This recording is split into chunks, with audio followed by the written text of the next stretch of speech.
तो दोस्तों स्वागत है आप सभी का हमारे चैनल की एक बिल्कुल ही नई वीडियो के अंदर, जहां पर आज की इस वीडियो के अंदर हम बात करने वाले हैं सनी देओल की इस साल की लेटेस्ट मूवी के बारे में, जिस मूवी का नाम है जाट। ये जाट मूवी इंडिया में कल ही रिलीज हुई है और अगर बात करें इस मूवी के जॉनरा की तो ये एक एक्शन थ्रिलर मूवी है जिसका रन टाइम पूरे 2 घंटे 38 मिनट का है। बाकी अगर मैं मूवी की बात करूँ तो मूवी को काफी अच्छा रिस्पॉन्स मिल रहा है और लोग इस मूवी को एंड इस मूवी के एक्शन को बहुत ज्यादा पसंद कर रहे हैं। सो इसीलिए दोस्तों अगर आप सबने अभी तक इस मूवी को नहीं देखा है तो मैं आपको रिकमेंड करता हूँ कि आप इस मूवी को थिएटर्स में जरूर देखें। लेकिन अगर आप इस मूवी को थिएटर्स में नहीं देख पा रहे हैं तो आपको टेंशन लेने की कोई जरूरत नहीं है, और वो इसीलिए क्योंकि आप सभी के लिए आज की इस वीडियो के अंदर मैं सनी देओल की इसी जाट मूवी को डिटेल से एक्सप्लेन करने वाला हूँ एंड इस मूवी की पूरी स्टोरी को आप सबको बताने वाला हूँ ताकि आप सभी घर बैठे इस पूरी मूवी की स्टोरी को एंजॉय कर सकें। सो दोस्तों वीडियो काफी बढ़िया है, इसलिए आप वीडियो को पूरा एंड तक जरूर देखना, और अगर आपको वीडियो पसंद आती है तो आप वीडियो को लाइक करना एंड कमेंट्स के अंदर सनी देओल या फिर जाट जरूर लिखना ताकि हमें भी ये पता चल सके कि आप सबको वीडियो पसंद आई है। बाकी जिन्होंने चैनल को सब्सक्राइब नहीं करा वो जल्दी से चैनल को भी सब्सक्राइब कर लेना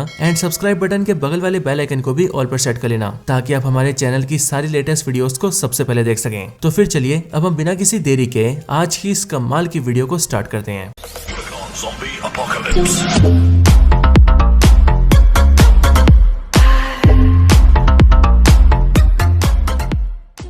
तो इस जाट मूवी की स्टार्टिंग होती है श्रीलंका से, और श्रीलंका के घने जंगलों के अंदर हम श्रीलंकन आर्मी को देखते हैं जिनके साथ इस टाइम पर श्रीलंका के कई सारे लेबर्स होते हैं यानी कि मजदूर। लेकिन दोस्तों इन्हीं सारे मजदूरों में हम ये नोटिस करते हैं कि इन सबके बीच ही यहाँ पर मूवी का मेन विलन भी होता है यानी कि रणदीप हुड्डा। हम ये जानते हैं कि रणदीप हुड्डा भी यहाँ पर एक मजदूर है और वो यहाँ पर अपने 3 भाइयों के साथ होता है। इसके साथ ही रणदीप हुड्डा का मूवी के अंदर नाम होता है राणा तुंगा, और इसी राणा तुंगा का यानी कि रणदीप हुड्डा का मूवी के अंदर एक भाई विनीत कुमार सिंह भी होता है, और विनीत कुमार सिंह का इस मूवी में नाम होता है सोमुलू। अब यहाँ पर हम ये देखते हैं कि इन सारे मजदूरों को श्रीलंकन आर्मी के जिन सारे सोल्जर्स ने बुलाया होता है वो इन सभी से यहाँ जंगलों में खुदाई करवाते हैं और उनसे कुछ ढूंढने को कहते हैं, क्योंकि इनके पास ये खबर होती है कि यहाँ पर कई सारी कीमती चीजें छुपी हुई हैं। और इसीलिए हम ये देखते हैं कि खुदाई करने के दौरान रणदीप हुड्डा यानी कि राणा तुंगा और उसके 3 भाइयों को यहाँ पर एक बहुत बड़ा बॉक्स मिलता है, एक ऐसा बॉक्स जो कि बहुत सारे सोने से भरा हुआ होता है। और इसीलिए सोने से भरे हुए इस बॉक्स को देखकर राणा तुंगा अपने भाइयों के साथ ये डिसाइड करता है कि वो चारों मिलकर इस सारे सोने को लेकर यहाँ से भाग जाएंगे। और फिर ऐसा करने के लिए वो चारों मिलकर आसपास के सारे सोल्जर्स पर अटैक कर देते हैं और उनकी गन्स छीनकर उन्हें मारने लगते हैं। और फिर वो लोग किसी तरह से बचते हुए उस पूरे सोने से भरे हुए बक्से को उठाते हैं एंड पास के एक शिप को लेकर सीधा वहां से निकल जाते हैं और पानी के रास्ते श्रीलंका से होते हुए सीधा इंडिया के आंध्र प्रदेश आ जाते हैं। आंध्र प्रदेश आने के बाद ही वो सबसे पहले अपने बॉक्स को छुपाते हैं, लेकिन अपने सोने के बॉक्स को छुपाने के बाद जब वो थोड़ा आगे बढ़ते हैं तब उन्हें उस एरिया के लोकल पुलिस ऑफिसर्स पकड़ लेते हैं एंड वो उन्हें थाने लेकर जाते हैं। थाने लाने के बाद ही उन्हें पता लगता है कि वो चारों असल में श्रीलंकन्स हैं जो कि पानी के रास्ते श्रीलंका से इंडिया भाग कर आ गए हैं। लेकिन अब वो पुलिस वाले उन सबको वापस श्रीलंका न भेज दें, इसके लिए राणा तुंगा एंड उसके तीनों भाई मिलकर उस पुलिस ऑफिसर को काफी सारा सोना देते हैं, जिसके बाद उस सोने की लालच में आकर वो police officer Rana Tunga and उसके तीनों भाइयों को इंडिया में रहने देता है, और तो और उन्हें इंडियन सिटीजन बनाने के लिए वो उनके लिए आईडीज भी बनवा देता है। एंड फिर इसीलिए इसके आगे हम ये देखते हैं कि राणा तुंगा अपने तीनों भाइयों के साथ मिलकर आंध्र प्रदेश के उसी कोस्टल एरिया में रहने लगता है और धीरे धीरे करके आसपास के सारे गाँवों के ऊपर अपना दबदबा बना लेता है। और इस दौरान जो भी राणा तुंगा को रोकने की कोशिश करता है या फिर उसके खिलाफ जाता है उसे राणा तुंगा अपने भाइयों के साथ मिलकर खत्म कर देता है। और फिर इसीलिए देखते ही देखते राणा तुंगा का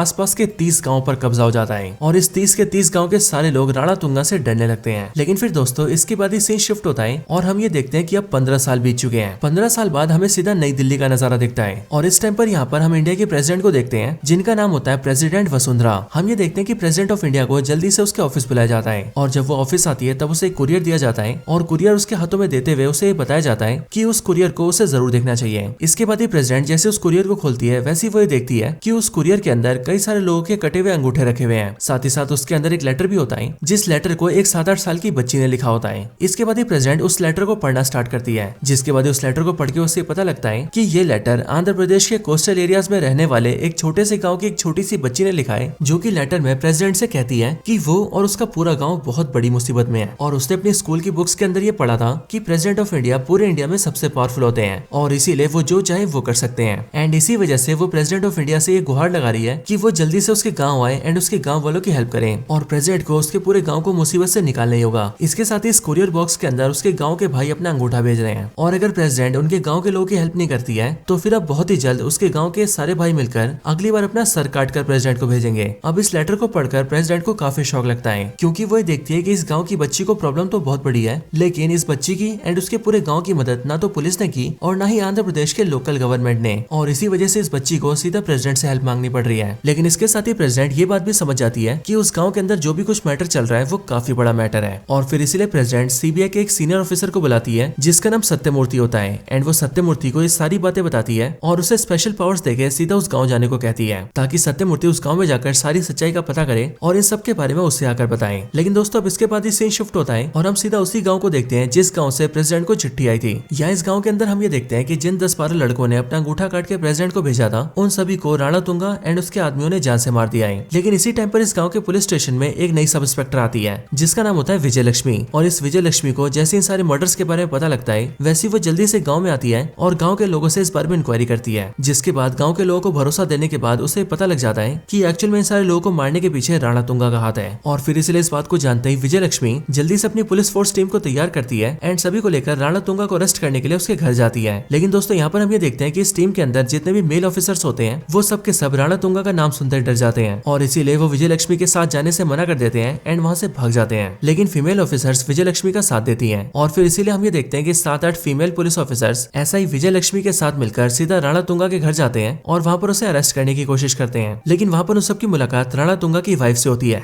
जिसका नाम होता है भारती। और यहाँ पर राणा तुंगा की वाइफ भारती को जैसे ये पता लगता है कि ये सारी फीमेल ऑफिसर्स उसके पति राणा तुंगा को अरेस्ट करने आए हैं, तब उसी टाइम पर वो राणा तुंगा के गुंडों से कहकर उन सारी पुलिस ऑफिसर्स को पकड़वा लेती है और एक एक करके उन सारी पुलिस ऑफिसर्स के कपड़े फड़वा देती है और उन सबकी सबको अपने घर के कमरे में कैद करवा देती है। जिसके बाद ये सारी की सारी फीमेल पुलिस ऑफिसर्स अपनी हालत देखकर रोने लगती हैं और ऐसे किसी आदमी का इंतजार करने लगती है जो कि वहाँ पर आकर उन सबको छुड़ा सके। लेकिन फिर इसके बाद ये सीन शिफ्ट होता है और हम मूवी के मेन कैरेक्टर यानी कि सनी देओल को देखते हैं। हम देखते हैं कि इस टाइम पर सनी देओल अयोध्या में होता है और इसीलिए वो अयोध्या से सीधा एक ट्रेन पकड़ता है और ट्रेन के जरिए इंडिया में घूमने के लिए निकल जाता है। लेकिन दोस्तों जब सनी देओल की ये वाली ट्रेन आंध्र प्रदेश तक पहुंचती है, तब उसी टाइम पर ट्रेन के आगे की पटरी में कुछ दिक्कत आ जाती है और फिर इसीलिए जिस ट्रेन के अंदर सनी देओल होता है उस ट्रेन को पटरी पर ही रोक दिया जाता है। लेकिन अब क्योंकि सनी देओल को काफी तेज भूख लगती है, इसीलिए वो खाना खाने के लिए ट्रेन से नीचे उतरता है और आसपास देखने लगता है। जिसके बाद ही उसे पास में एक ढाबा दिखता है जहाँ पर जाकर वो इडली खरीदता है और उसे खाने लगता है। लेकिन इसी टाइम पर हम ये देखते हैं कि उस ढाबे के अंदर और भी कई सारे गुंडे आते हैं और वो लोग इस ढाबे के अंदर खाना खाने के बहाने तोड़फोड़ करने लगते हैं। और इसी दौरान उनमें से एक गुंडे के हाथ से सनी देओल की इडली गिर जाती है, जो देखकर सनी देओल को अच्छा नहीं लगता है। और फिर इसीलिए सनी देओल यानी कि जाट सीधा उस गुंडे के पास जाता है एंड वो उसे बताता है कि उसका धक्का लगने की वजह से उसकी इडली गिर गई है और इसीलिए वो ये चाहता है कि वो ऐसा करने के लिए उससे माफी मांगे। लेकिन जाट की बात सुनकर वो गुंडा उस पर हंसने लगता है एंड वो जाट को चुपचाप से वहाँ से जाने के लिए कहता है। अब ये देखकर जाट को बहुत गुस्सा आता है और इसीलिए वो उस गुंडे को जोर से चाटा मारता है, जिस वजह से वो गुंडा और उसके सारे साथी जाट पर हमला कर देते हैं। लेकिन जाट तो जाट है और इसीलिए वो उन सारे गुंडों को पीट देता है और जिसने उसकी इडली गिराई थी उससे माफी मांगने के लिए कहता है। लेकिन वो गुंडा जाट को अपने बॉस की धमकी देता है और वो उससे कहता है कि हमारा बॉस राम सुब्बा रेड्डी है, जो कि बहुत ही खतरनाक और पावरफुल इंसान है। बट ये सुनकर जाट उससे कहता है कि अगर ऐसी बात है तो तेरा बॉस मुझसे सॉरी बोलेगा। और फिर ये बोलने के बाद वो उन सारे गुंडों को उन्हीं की गाड़ी में लोड करता है और सीधा राम सुब्बा रेड्डी के घर जाता है। अब आगे हमें पता लगता है कि ये राम सुब्बा रेड्डी आसपास का एक लोकल पॉलिटिशियन है जिसकी पूरे एरिया में काफी पावर है। इसके साथ ही जब जाट इसके घर पहुंचता है तब वो ये देखता है कि इसके घर में पैसों से भरे हुए बहुत सारे बॉक्सेस रखे हैं और उन पैसे के बॉक्सेस को गाड़ियों में लोड करके कहीं पर भेजा जा रहा है। लेकिन इसके बाद ही वो राम सुब्बा रेड्डी के घर में एंटर होता है और राम सुब्बा रेड्डी को उसके गुंडे दिखाकर सारी बात बताता है एंड फिर वो उससे कहता है कि अब वो उससे सॉरी बोलेगा। लेकिन राम सुब्बा रेड्डी को ये देखकर बहुत गुस्सा आता है और इसीलिए वो सॉरी बोलने की बजाय उस पर अपने गुंडे छोड़ देता है। लेकिन जाट राम सुब्बा रेड्डी के भी सारे गुंडों को पीट देता है और उसके बाद ही वो राम सुब्बा रेड्डी को भी मारता है। लेकिन फिर इसके बाद भी राम सुब्बा रेड्डी जाट को सॉरी नहीं बोलता एंड वो उसे अपने बॉस की धमकी देता है और उसके बॉस का नाम होता है सोमुलू। और जैसे कि दोस्तों आपको पता है कि सोमुलू वही बंदा है जो कि रणदीप हुड्डा का यानी कि राणा तुंगा का छोटा भाई है। अब सोमुलू का नाम सुनते ही जाट उससे कहता है कि अब मुझसे सोमुलू सॉरी बोलेगा और फिर ऐसा करने के लिए वो राम सुब्बा रेड्डी एंड उसके गुंडों को गाड़ी में लोड करता है और उन सबको लेकर सीधा सोमुलू के पास आता है। हम ये देखते हैं कि सोमुलू इस टाइम पर एक सरकारी ऑफिस में होता है जहाँ पर उसने अपने गुंडों के साथ मिलकर उस ऑफिस के सारे ऑफिसर्स को वहाँ पर बिठा रखा होता है और उनसे जबरन फेक स्टैम्प पेपर्स तैयार करवा रहा होता है। साथ ही उन पेपर्स पे नकली स्टैम्प और नकली साइन भी लगवा रहा होता है। लेकिन अगले पल वहाँ पर जाट आता है एंड वो उससे सॉरी कहने के लिए कहता है। लेकिन सबकी तरह सोमुलू भी उस पर हंसता है एंड वो उस पर अटैक कर देता है, जिसके रिस्पॉन्स में जाट उसके भी गुंडों को पीटता है और आखिर में सोमुलू को पीट कर उससे कहता है कि वो जल्दी से उससे सॉरी कह दे। लेकिन इसके बाद ही सोमुलू जाट से कहता है कि उसे पता नहीं है कि उसका भाई कौन है, उसका भाई है राणा तुंगा। और दोस्तों अब जैसे जाट राणा तुंगा का नाम सुनता है वैसे वो कहता है कि अब मुझसे राणा तुंगा सॉरी बोलेगा और फिर इसके लिए वो सोमुलू और पुराने गुंडों को गाड़ी में लोड करता है और सीधा जाता है राणा तुंगा के घर के अंदर। घर आने के बाद ही सोमुलू अपने बड़े भाई राणा तुंगा को बुलाता है, जिसके बाद जाट उसे पूरी वारदात बताता है और आगे वो राणा तुंगा से कहता है कि अब वो जल्दी से उससे सॉरी कह दे। जाट की बातें सुनकर राणा तुंगा उससे सॉरी कह देता है। अब राणा तुंगा के मुंह से सॉरी सुनकर सारे लोग काफी शॉक हो जाते हैं। लेकिन लेकिन जो जाट होता है वो इस बात को सुनकर काफी खुश होता है और स्माइल करते हुए वहाँ से जाने लगता है। लेकिन वहाँ से जाने के टाइम ही वो ये नोटिस करता है कि इस टाइम पर राणा तुंगा के घर के अंदर कई सारे पुलिस ऑफिसर्स की फटी हुई वर्दी पड़ी है। और फिर इसीलिए जाट जैसे उन यूनिफॉर्म्स को पास से देखता है तब उनकी नेम प्लेट्स को पढ़ के उसे पता लगता है कि ये सारी पुलिस यूनिफॉर्म फीमेल ऑफिसर्स की है। लेकिन जाट के ये सब देखने की वजह से राणा तुंगा उससे कहता है कि तुम्हें यहाँ पर मुझसे सॉरी चाहिए था और मैंने तुम्हें सॉरी बोल दिया है, इसीलिए अब तुम यहाँ से चुपचाप निकल जाओ। लेकिन जाट राणा की बात नहीं मानता एंड वो उससे कहता है कि वो जब से इस गांव के अंदर आया तब से उसने काफी अजीब चीजें देखी है। जैसे कि सबसे पहले राम सुपर रेड्डी जो कि एक लोकल पॉलिटिशियन है, उसके घर में पैसों से भरे हुए बहुत सारे बड़े बड़े बॉक्सेस थे